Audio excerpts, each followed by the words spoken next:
make sure to give my dad a 5-star review. Make sure to like and subscribe to his YouTube. Thank you for listening and enjoy the show. I think not only did she live to see her daughter become a member of Congress, but that she saw Kamala Harris become vice president. And then to know that my daughter, and I get choked up saying this, to know that my daughter will see Kamala Harris become the leader of the, greatest country in the world. She will be able to say, if I dream it, I can achieve it in a way. I was told as a child, you can be anything you want to be, but you got to work twice as hard as anybody else to do it because you got to overcome sexism and racism. To see Kamala Harris shatter that glass ceiling, I will be able to look at my daughter and say, you may face sexism and racism, but because she shattered that ceiling, it's going to be much easier for you. And you can be whatever you want.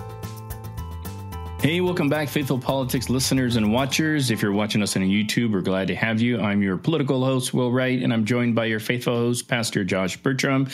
And today with us, we have returning back to the show, Congresswoman Jennifer McClellan. She's the Congresswoman who represents Virginia's 4th Congressional District, which happens to be the home of Faithful Politics.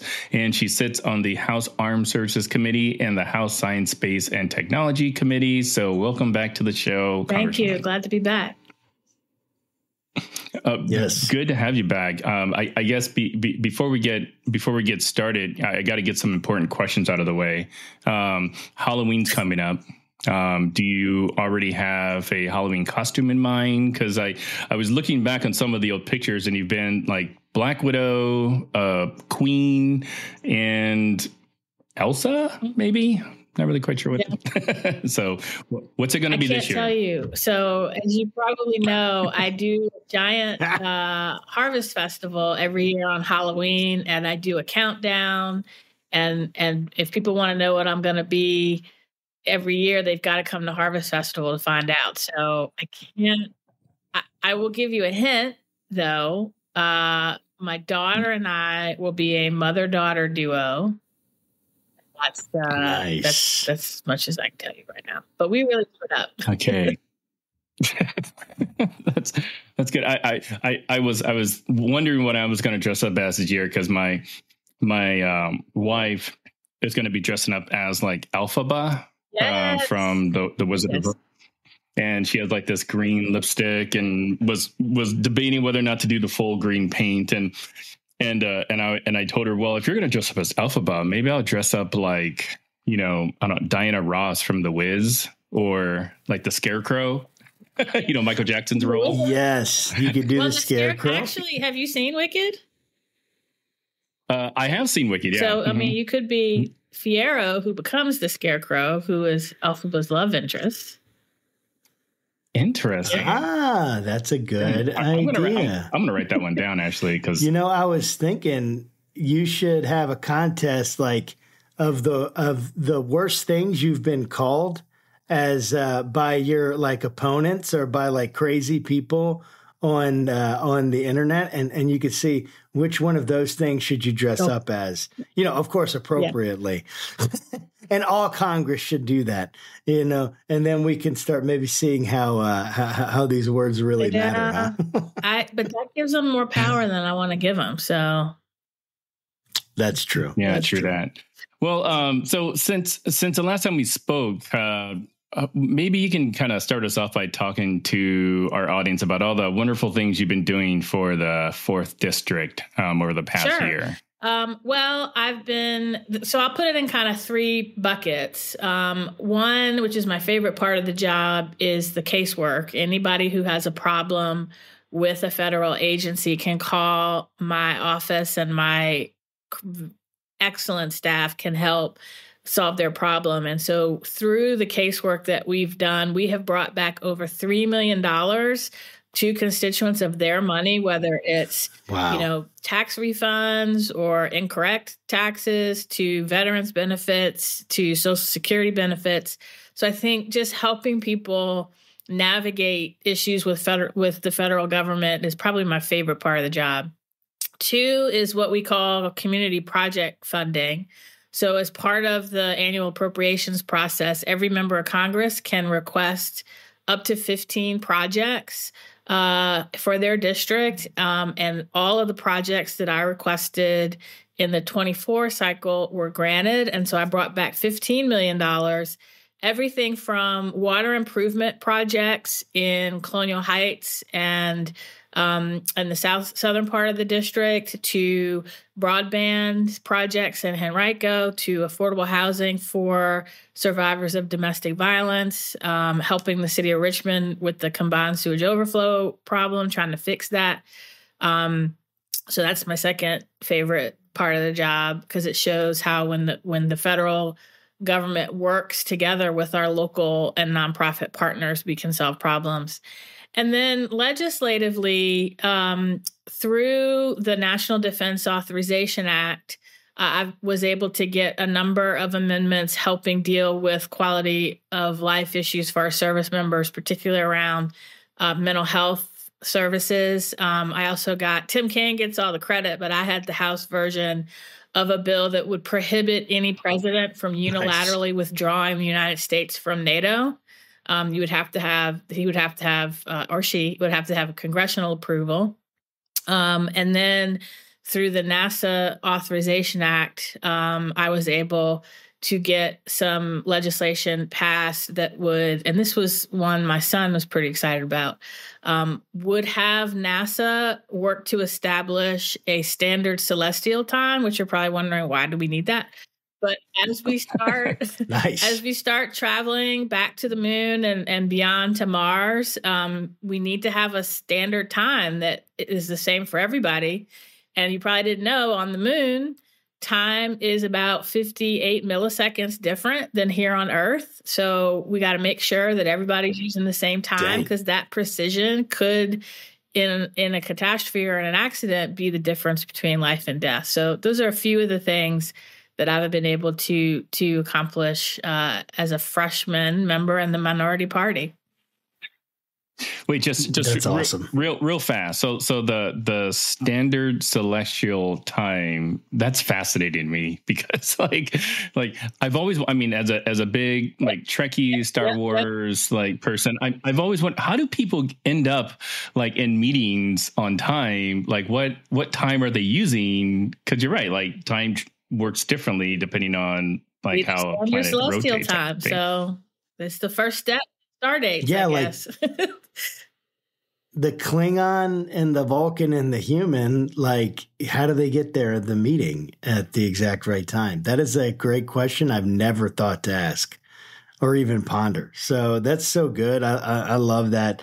I want to dig into some of the advocacy that you've had and the things that have been very important for you in terms of some of your work and the things that you've talked about, changes you feel like still need to be made and want to make in our country through legislation. I wanted to ask you a question about voting rights advocacy. You were very adamant about including the SAVE Act in the most recent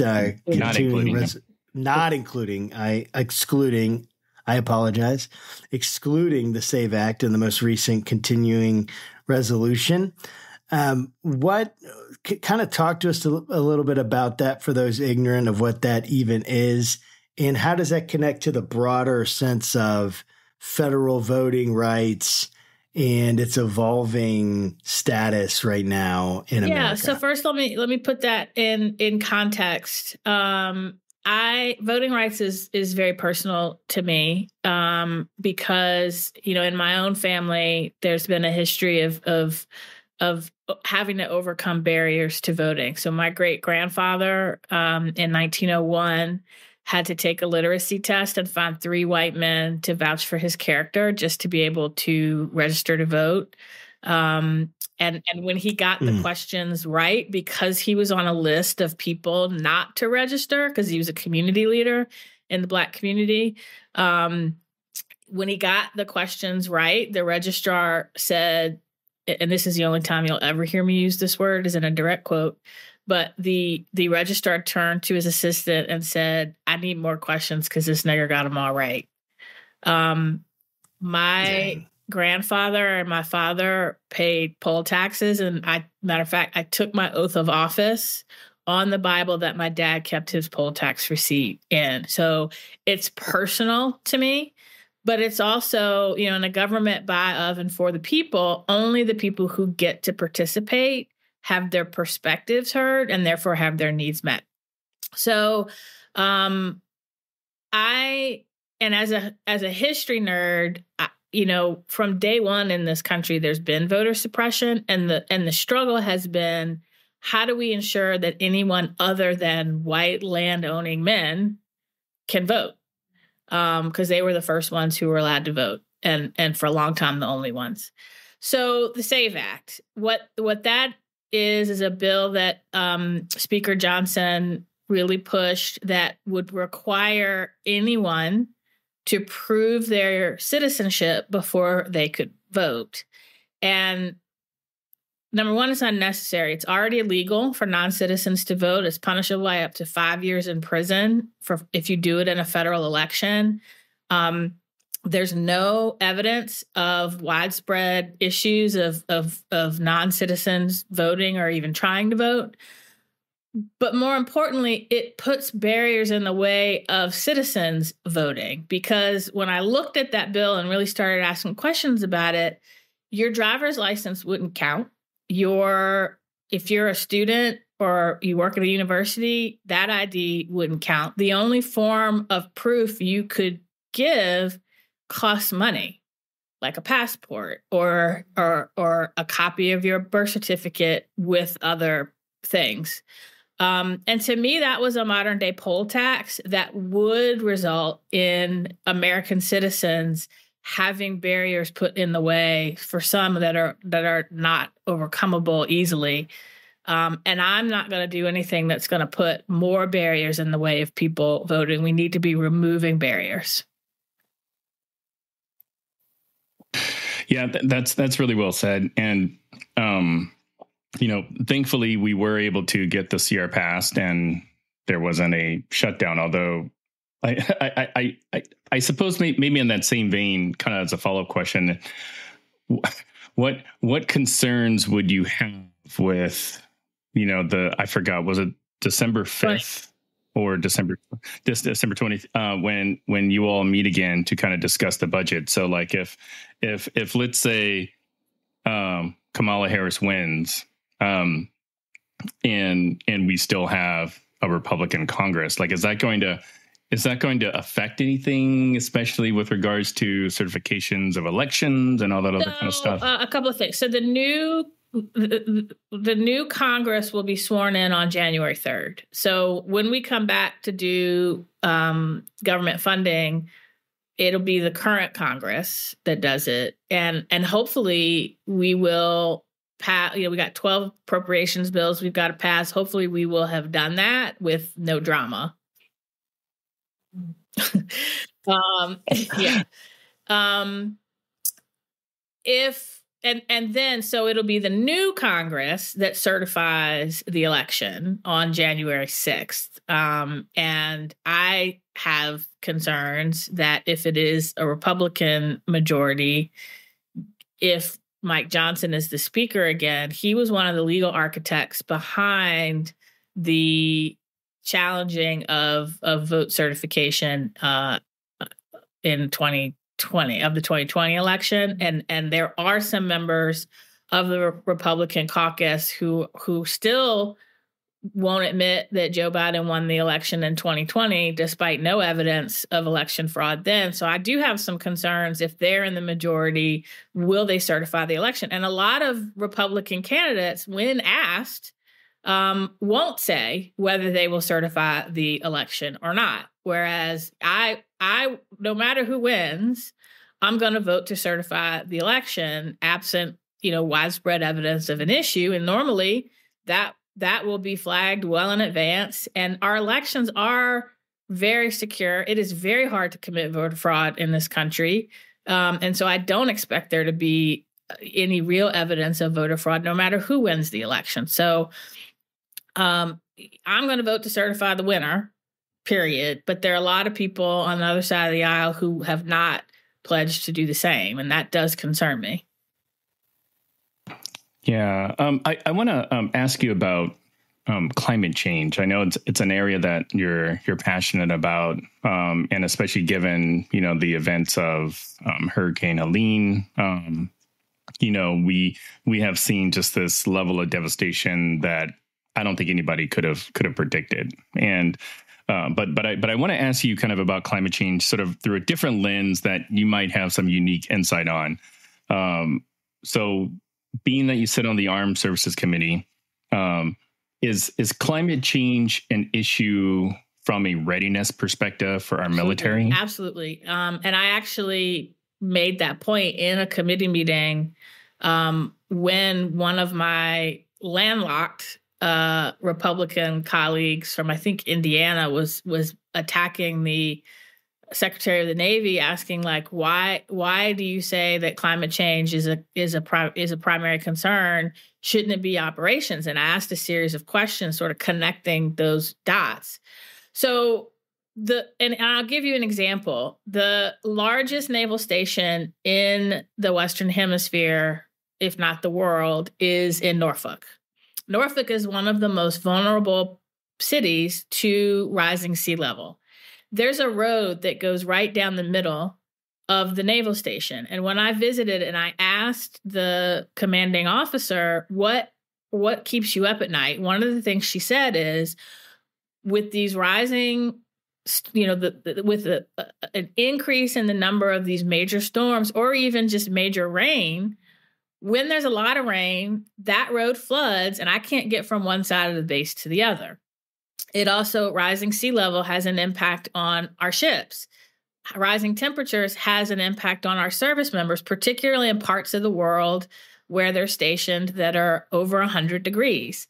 And rising sea level and rising temperature is leading to changes in food supply, killing of crops, making more land inhabitable that eventually will have national security implications. I would argue already is having national security implications. So there is a direct relationship between climate change and operational readiness and the ability of our service members to survive in certain climates. And so I think we really need to pay attention to that. But, oh, by the way, the military has traditionally been one of the largest contributors to greenhouse gases and energy inefficiency. So we can both address how do we make the military more energy efficient? How do we make sure that they are having less of a negative environmental impact on the communities where they're based, whether it's pollution or greenhouse gases, and how can we make sure that our service members remain healthy and ready to deploy if necessary? Yeah, that's those are all great points. I appreciate you bringing them up. I would love to talk with you about criminal justice reform. Are there any aspects of Virginia's criminal justice system that you feel like need reformed?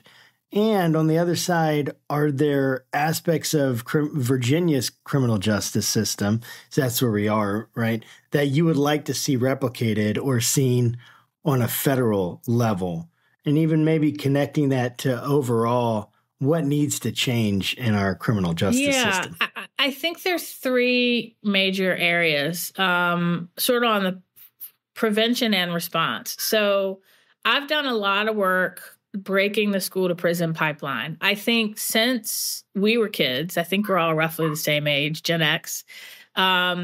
Since we were kids, there are things that we did that we would have probably been punished for, but now it's criminalized. And so there were between the disorderly conduct statutes and a couple of other, there were kids that were being referred to law enforcement, which is basically an arrest, for like singing a rap song on a bus or getting in arguments, kicking trash cans and things like that. And so I think rather than treating children like many adults, using a discipline process and not the criminal justice system to correct behavior, and getting back to that, we did a lot of work at the state level that I would like to see replicated at the federal level. 2, we have done a lot around addressing the root causes of gun violence in Virginia I worked with Delegate Marcia Price to create a fund that would invest in community-based organizations addressing the root causes of root crime in communities, because it's different. Gun violence in Richmond is different than gun violence in Norfolk or Roanoke. I'd like to see more of that done at the federal level, because you can't arrest your way out of gun violence. You have to get at the root causes of it. And for many people, things that we used to resolve with the fist, kids now are resolving with a gun. 3rd, we've got to restore trust between law enforcement and communities, which was fraying before the murder of George Floyd. But with the murder of George Floyd and Breonna Taylor, no-knock warrants are dangerous. They put law enforcement officers in danger. We banned them here in Virginia. I'd like to see them banned at the federal level. So those are a few of the things that we've done here that I'd like to see replicated. But the bottom line is we've got to get back to community-based policing where there was trust between the community and law enforcement and not this adversarial situation. I hear from some communities here in Richmond, when the police show up to investigate or respond to a crime, they treat everybody like a suspect rather than as a potential victim or witness. And so just doing more to restore that trust is critically important. And there are a wide variety of ways we can do that. But I've mentioned a couple. So on the issue of gun violence, so I live in the same county as Trump's campaign manager, Chris LaSavita, Chesterfield County, right? And my son, and I know that you have kids too, so you could probably relate. Mentioned something to me the other day after their school had a lockdown drill or something like that. He's 5th grade, and he told me, he's like, "Daddy, I keep hearing that when I go to middle school or to high school, the lockdown drills are actually going to be real. And what we do, in elementary school is just kind of like practice." And it just broke my heart. I mean, really, like, to have your 10-year-old tell you this, and it's just as a matter of fact, like part of life. I mean, so like, what can schools do to, I don't know, not scar our kids? I mean, like on one side, I have to kind of like, I try to balance to make sure that, okay, am I just being too much of a helicopter parent? Like, am I trying to protect my kid too much? I mean, because when I was his age, like I watched the space shuttle explode, Yeah. So this is one of the areas that most frustrates and breaks my heart, because, and when I watched the vice presidential debate and the conversation between Tim Walz and J.D. Vance on this very issue, the answer cannot be, let's turn our schools into fortresses. Because I don't think, and you touched on it, people do not fully appreciate the trauma that gun violence or the threat of gun violence puts our kids through. It's not just the active shooter drills. I mean, my son, about 2 weeks after I took my oath of office, one of his classmates killed himself accidentally with a gun that he was using as a prop to shoot a video. Why wasn't that gun locked and put in a safe when they, like, that's one area where we can do more to ensure we are keeping guns out of the hands of children or to kill themselves accidentally. I already talked about addressing the root causes of gun crime, because then he had, for the third year in a row, school ended early for him. First with COVID, then he got COVID.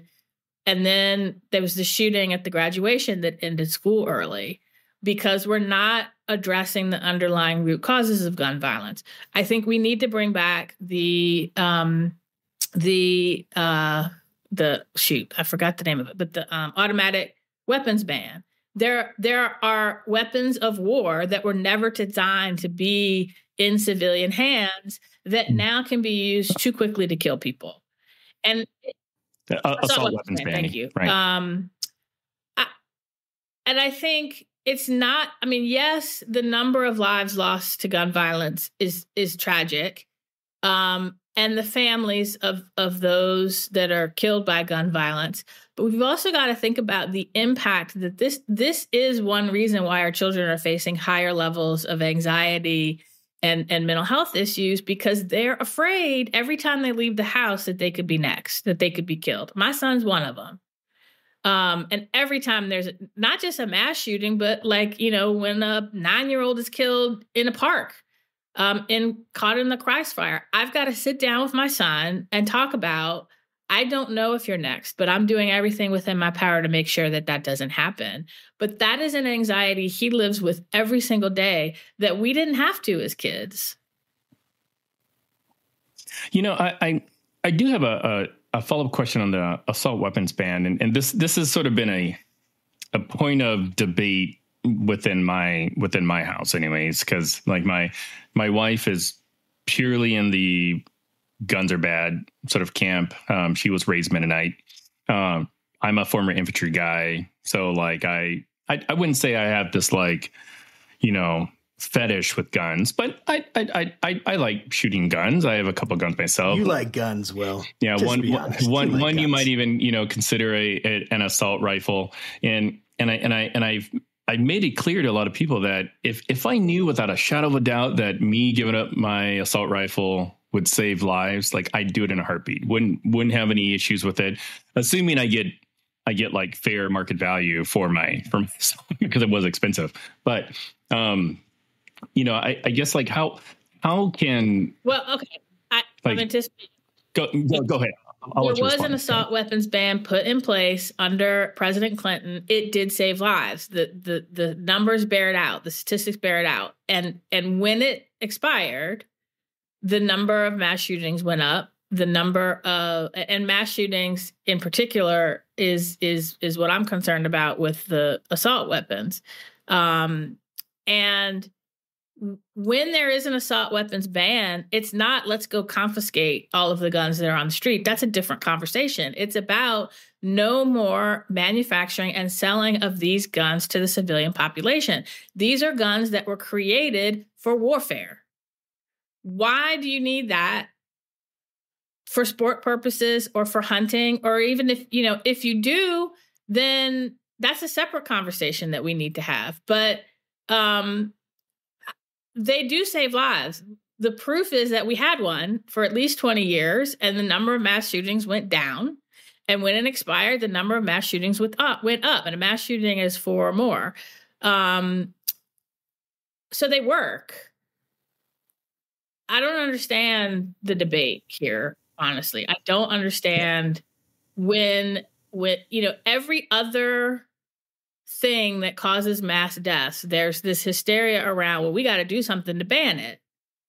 Guns kill people. There are laws in place that say certain people should not have a gun. They get them anyway. There are things we can do to help curb that. There are things that we can do to ensure if you aren't supposed to have a gun and you have one and that gun is used to kill somebody, there are consequences. And I don't understand when the majority of the American people support an assault weapons ban, why we can't get it passed. I don't get it. I think that this is just my own, sort of thoughts on it is that I think the definition for mass shooting, mass killing probably needs to be defined a little bit better. Cause like, so I follow two accounts online, like the mass shooting, I think it's mass shooting archive. And then like the gun violence archive, I think, but they track different things. So like I get a notification on my phone every time there's been a mass shooting in the country. And sadly, like I get a notification a couple of times a day. Right. And it's like one person might die, but 3 other people were shot, but they'll live. So like kind of, according to, I don't know if it's a DOJ or FBI's definition, it's like if 4 or more people have been shot, I don't think it clarifies it as being killed or whatever like that. And so it seems like with an assault rifle, because you can get, 30 round, 100 round magazine or whatever, which seems kind of ridiculous, but like, these large capacity magazines can kill a lot of people. So it's almost like there should be like mass shooting index, and then there should be like a mass killing index. And the assault weapons ban would actually, curb the mass killing, not necessarily the mass shootings, if that makes sense. Well, I hear you. But whether you're killed or you're maimed with an assault rifle, your life is changed forever. Oh, yeah. Absolutely. I think, I don't see why AR-15s need to be in civilian hands. I really don't. I just don't. I mean, I think that, sorry, go ahead. No, go. Okay. I'm just interested in this because one, I have a lot of sympathy for what you're saying. I'm token Republican here on the show or whatever, but and I am pro gun ownership. I have a shotgun. Will, for being such a liberal, is way more heavily armed than I am. And I love that. It's like my one thing I can hold against him. And I could say, well, no, I'm just kidding. I actually love that. But I think that one of the ways, I think people should read the Washington Post article that they put out on AR-15s and they put this article out that basically talked about the damage it does versus other bullets because of how high velocity they go. Like, it gives you a visual that I think no matter what side of the debate you're coming down on, look at what's actually happening. I mean, like you said, to your point, like when someone gets hit by an AR-15 bullet, their leg is gone. I mean, it absolutely maims them. And it's not like a 22, where someone can get hit and recover easily. And I'm not saying that, obviously it's depending on where you can get hit, and no one should get shot. But what I'm saying is that it is so visceral when you actually like look at, hey, what is this doing? And you wouldn't use those for hunting because they absolutely decimate, they destroy the animal. So no one's really using those, I don't think, for hunting as much. Maybe some people are. I can't say, but that's not the majority. I would love for you to respond to this idea that, when I talk to my friends who have, they've collected AR-15s, 1,000 round of ammunition, and I'm like, why? Why are you doing that? They're like, I need the ability to protect myself and my family. I don't trust our government to do it. I don't trust the law enforcement to really do it. And if things go crazy, I want to be able to have my own protection against whatever it is. Now, I'm not saying that's the right way to view it. I'm not endorsing that view at this point.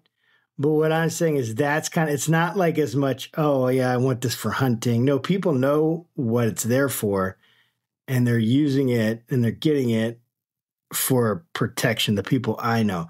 I don't know what, and we can move on from the gun control issues, but I would love to get your response if you have one. I mean, I guess I don't understand why an AR-15 is necessary for that. AR-15s were created as weapons of war to use to kill people offensively.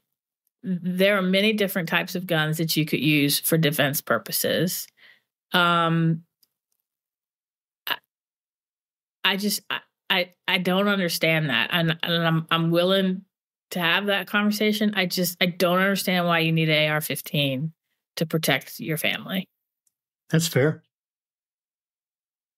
Kind of just to stay in the same vein, not gun control. We can get off that subject, but I do want to talk about just education within Virginia. And I don't know if other schools are having the same issue, but we went to a teacher thing recently at our son's school, and the principal made a point to say, like, we're getting pretty overcrowded. They had to build a bunch of these trailers and stuff, which is funny because I went to school in California, and like I was a trailer child, a trailer student, like with great pride, as a matter of fact, but like, our schools are having to build more and more of these trailers to accommodate like a growing population. And I was curious if you had any thoughts on, like how we can fix our public schools kind of at the county or district level to make sure our kids are getting taught right. Mean, that's more of a school infrastructure issue. And I think had I been in Congress at the time when they were debating the Infrastructure Act, I would have pushed very hard for federal funding for school infrastructure. I chaired a commission here at the state legislature looking at the conditions of our schools. In Virginia, over 50% of the schools are over 100 years old. A lot of them are overcrowded, but to build a school is very expensive. If we were to replace every school in Virginia that's over 100 years old, it would be $25 billion. Virginia doesn't have that much money. Chesterfield County doesn't have that much money. Charles City County doesn't have enough money. It's very expensive to renovate or build a new school. And if you look at when a lot of the schools were built, it was in the 30s or the 50s and the 80s when the federal government invested in school infrastructure.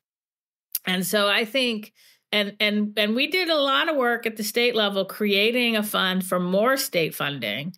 But I think we need to have federal funding for school infrastructure because it's not just overcrowding. It's you've got schools where they can't do state-of-the-art science experiments because the facility was built 100 years ago and doesn't have the capacity for the equipment that you need. Or you've got schools that have to be closed because of mold. And so that's, I know a lot of people don't like, they say government is too big, but the fact is that we put too much on our local governments to pay for that they just don't have the capacity to pay for. And school infrastructure is one of them. Could school infrastructure still be funded through the federal government if the Department of Education gets abolished? Probably not. I mean, there's a lot of the purpose of the Department of Education, in part, is to use grant funding to run grant funding programs to K-12 schools and higher education, as well as to enforce the Civil Rights Act in our schools. Oh, by the way, so if you don't have a Department of Education, you don't have anybody enforcing civil rights laws in schools that were segregated and full of discrimination for hundreds of years. So I don't know how you would funnel that money to the localities without a Department of Education to do that.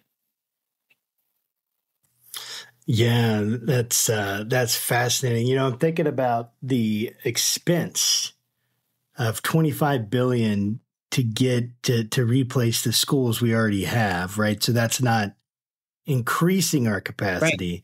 That's just getting what we have up to kind of modern day standards, 2024, 2025 standards.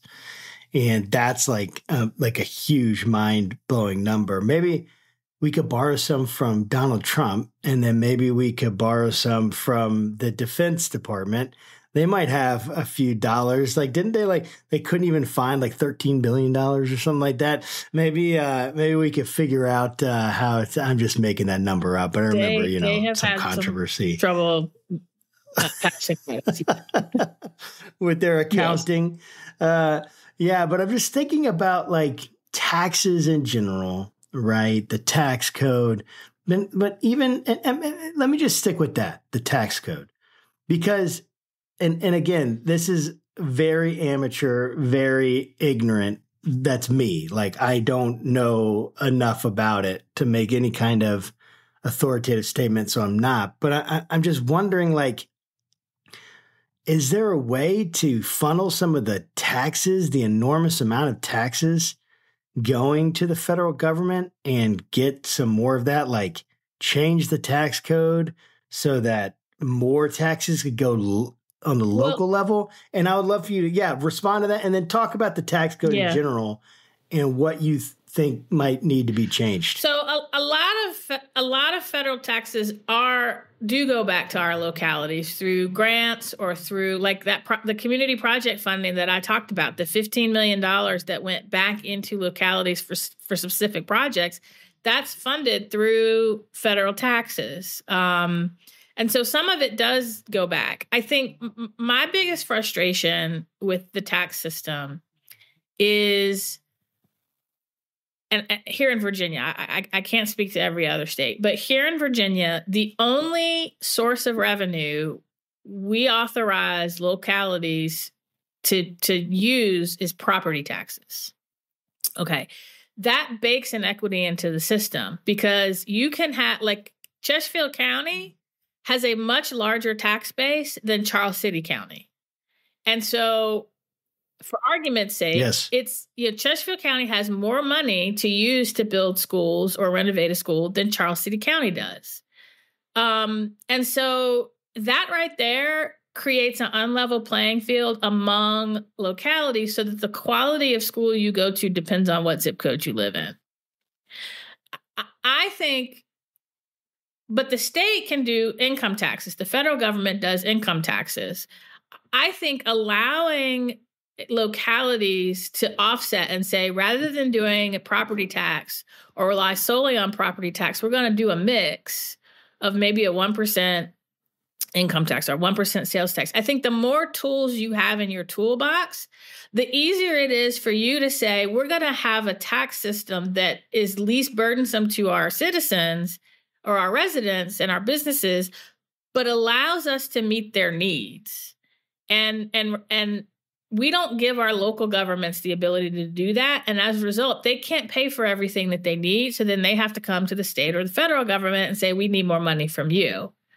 The federal government tax structure is complicated. Is way too complicated. I mean, I'm still trying to figure it out. And I've been 2 years now, and I'm a lawyer. So I took a tax class. But I think the tax structure should be more progressive with a small p, where you're not having, you've got people at the upper end of the income that pay so much less of a proportion of their income in taxes than people at the lower end of the spectrum who pay a higher percentage of their income in taxes. And that doesn't make sense to me. So I think we've got to look at the tax code in a way that is much more proportionate. And we've got to make sure we're letting our localities have more variety in the taxes that they use, so that they're not solely dependent on property taxes. Yeah, I'm glad that you explained it that way, because when it comes to taxes too, like, I'm pretty complicated. I don't know what I would do if I didn't have like TurboTax or whatever, because I could not figure it out. And it is complicated. And I appreciate you trying to dumb it down for me. It's not easy, but I mean, the bottom line is that the tax system needs to be fair, and people who can pay more should pay their fair share. The way the system is set up now, though, is you have the people who are billionaires paying proportionately less than middle and low income people, and it's just not fair. I mean, everybody should pay their fair share, recognizing that money is coming back into our communities to provide services that everybody needs and everybody, frankly, wants. Speaking about sorry, real quick, Will, didn't Jeff Bezos, he was able to take the child tax credit, or it was something like he got, well, that's, yeah. He made on his federal taxes, like I think he made less than I did or something like that. And I'm like, or I pay more taxes than Jeff Bezos. I want, in some way, I remember thinking like, there is something up with that, dude. That doesn't seem right to me. I agree.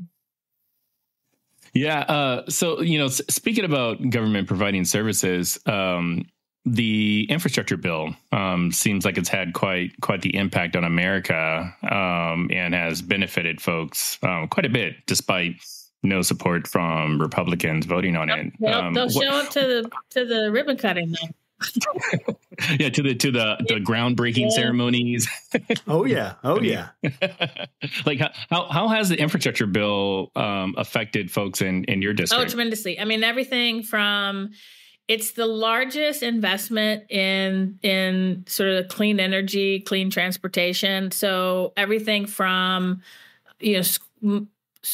buying school buses that are electric and not pumping, diesel fumes in the air, to creating new jobs. Here in Richmond, when I-95 was built, it cut Jackson Ward right in half and virtually destroyed that community.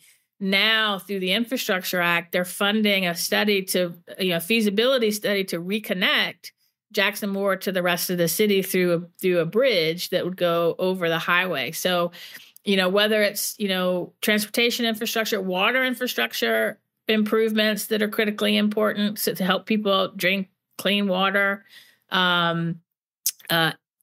It's been a game changer, really. It's been one of the most consequential bills ever passed in American history. But it's, most people don't think infrastructure is very exciting, but we sure do need it. I mean, bridges, there's Mayo Bridge here in the city of Richmond. Oh, my word. That is in terrible shape, is now being repaired, or new bridge is going to go across the river because of the infrastructure bill. Yeah, that's great. Just to change the topic just a little bit, kind of as we are winding down. So there's an election coming up for a lot of different people, yourself included. How are you feeling coming up on this next election? You've had a pretty productive first year in Congress, I'd say. So yeah, how are you feeling about your chances of being reelected? I feel pretty good.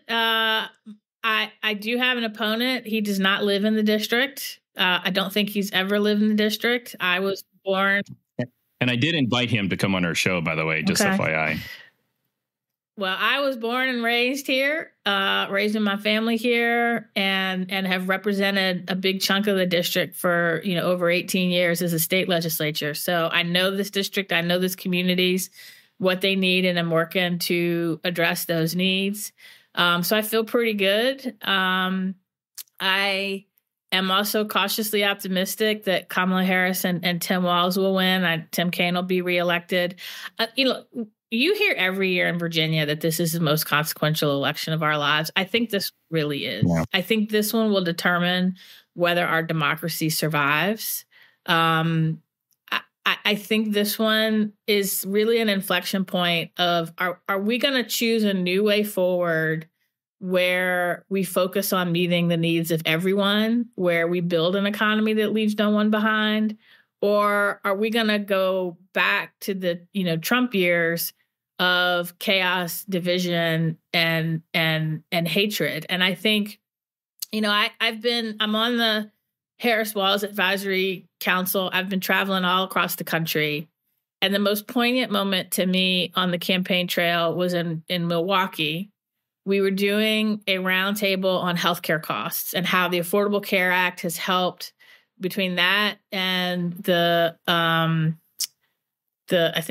can't remember if it was the Inflation Reduction Act that capped insulin at $35 per person for seniors, that capped out-of-pocket expenses. So we're doing a roundtable on that. At the end of the roundtable, I asked everybody, what are you most looking forward to in a Harris Walz administration? Expecting them to talk about healthcare costs. everybody answered something to the effect of, I just want civility in politics again. I just want government to focus on bringing people together. I just want normalcy. People are really tired of the politics of division and hatred and pitting one group against each other and the negativity that we have seen in the 9 years since Donald Trump first came down that escalator. And I hear that everywhere. I see it everywhere. And I think that's why there was such a huge groundswell of support when Kamala Harris became our candidate. Is there's a joy that I haven't seen in politics since I was a kid. And I think people are just looking forward to, I want government to be boring again. I want government to just focus on bringing people together rather than tearing people apart. And I feel that. I feel that every day. And that's what I'm hopeful to see come January 20th. January 20th, 2025. I gotcha. Yeah. And one last question is, and this is I think an important one for a lot of people is, so you were Virginia's first Black woman congressperson. If Kamala Harris gets elected, she will be this country's first woman, not only first woman president, but first Black woman president. Talk to me about what that would mean just for you and, your ancestry. I know what it would mean for me as a Black man in America, who had a dad who was born in 1928, not too far from the Tulsa massacre. And I know it would mean a ton to me, but as a Black woman, what would that mean? I mean, representation really matters. And I think about my mom passed away this year at 91.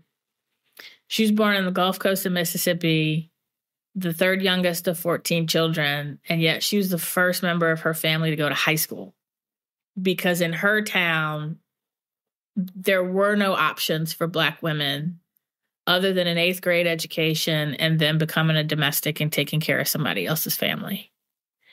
And so to think, not only did she live to see her daughter become a member of Congress, but that she saw Kamala Harris become vice president.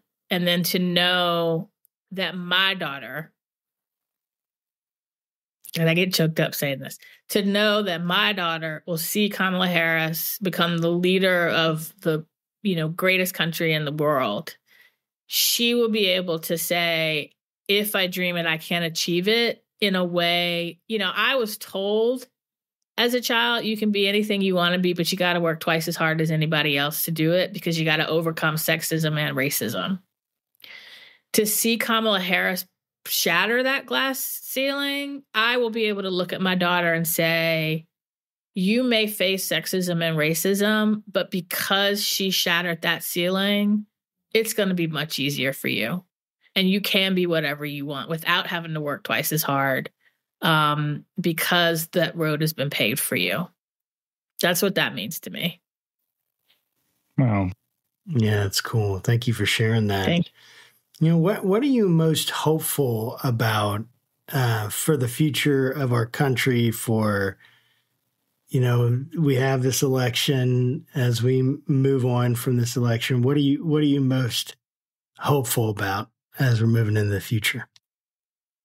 Just that people haven't given up.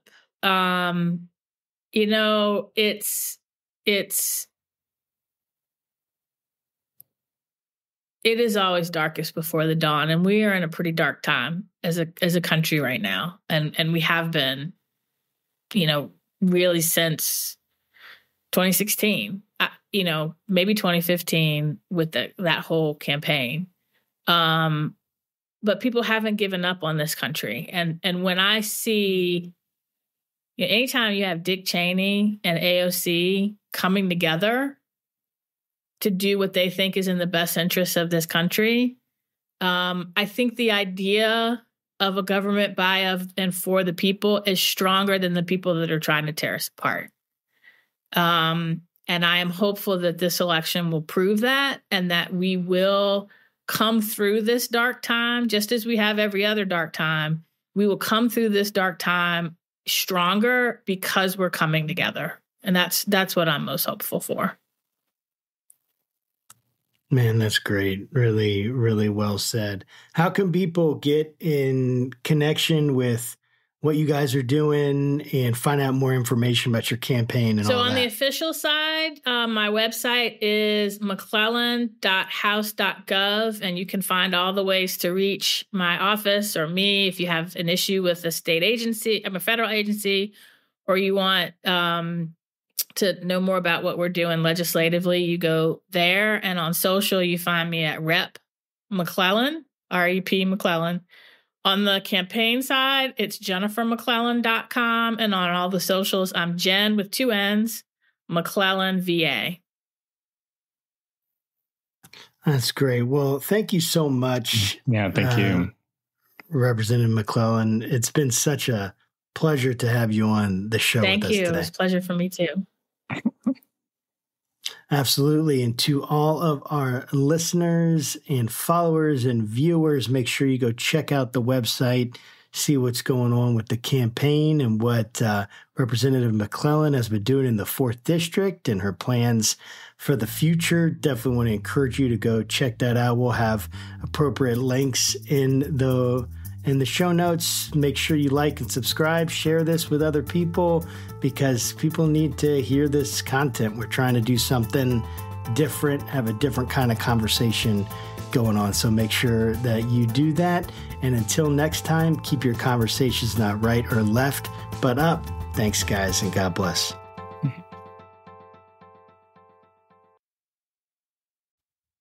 Hey there, Josh Burtram here, faithful host of the Faithful Politics Podcast. I want to let you know about a compelling new spinoff, the Faith Roundtable, where I'll be interviewing top faith leaders, theologians, and scholars to unpack the pressing issues that are shaping the church in America today. We'll dive into topics like faith in public life, social justice, and how we can engage our communities more effectively. Make sure you don't miss any of our enlightening conversations by subscribing to it on our YouTube channel. Join me at the Faith Roundtable, where deep discussion meets thoughtful insight.